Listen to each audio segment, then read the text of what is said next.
Two Hampton Roads animal shelters joining forces to create a veterinary clinic for their animals. News 3 was there today as they cut the ribbon. The Norfolk Animal Care and Adoption Center is providing the space, the City of Norfolk providing the funding, and the Portsmouth Humane Society is staffing it.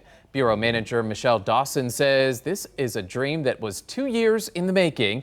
She says they are ready to get their animals adopted sooner with expedited veterinary care. We're hoping to be able to catch up on our backlog and then have a quicker turnaround so that those animals are able to be adopted, because under Virginia law they have to be spayed and neutered before they're legally able to be adopted out. The NACC also debuted their new mobile unit, affectionately named Wagon Wheels, a name voted on through a community poll last year. They received a $150,000 grant to buy that van. It is outfitted with 14 built-in crates to take animals out into the community to get them adopted. What a fun idea.